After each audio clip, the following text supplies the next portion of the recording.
If you look at modern society, you will see that we have the money, the power, the medical understanding, and the scientific know-how to change the world into a much more sustainable place for all who dwell therein.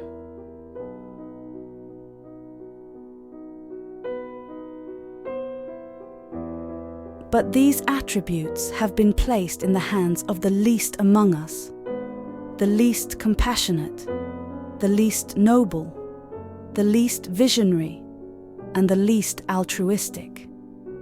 Thus, the sad truth is that the power to implement meaningful change is possessed by those who are the least inclined to make it happen. And why is this? Because of one small word: profit.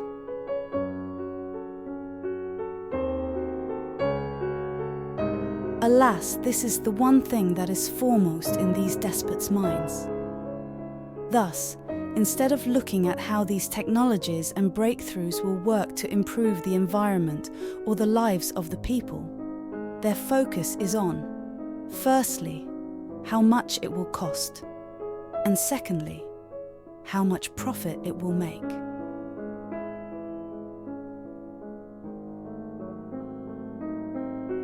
And what of the so-called world leaders of today?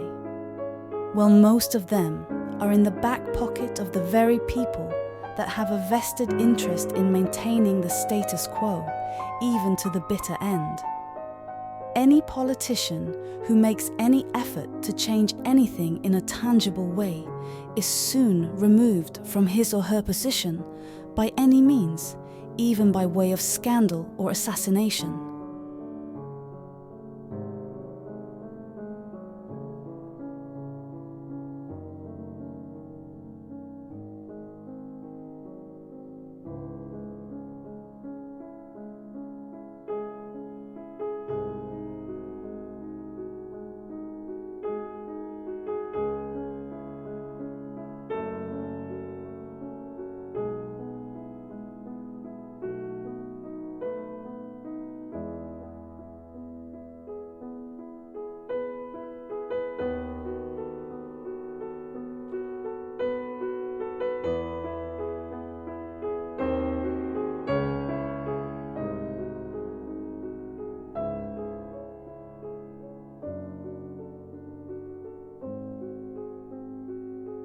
As for the rest of humanity, the majority of them have been bereft of any real ability or say in the matter.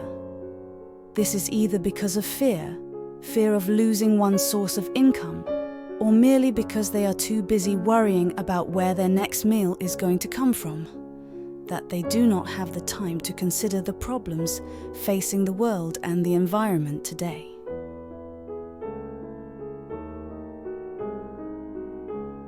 And then there is the question of so-called education. Why are our children not taught from a young age, not only to care about the world in which they live, but real and practical ways to make the vital and necessary changes? Because the ones that should be teaching them this are either too afraid to, lest they should lose their jobs, or have themselves been indoctrinated by their own educators, so that they themselves do not believe that such changes are either possible or indeed needed.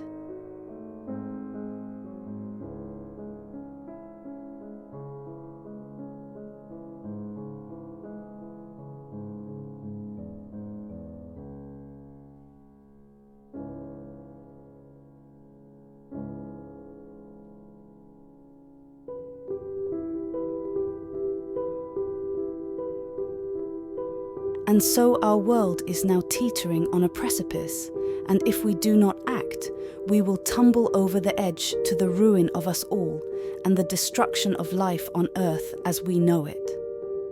The real question is, are we not already too late? It is a common belief that even if we were to end all practices that are detrimental to the environment right this instant, it would in fact do little to stop the degradation that has begun. The wheel is in motion, and it is feared that nothing will stop it now. The best we can hope for is that we are able to slow it down.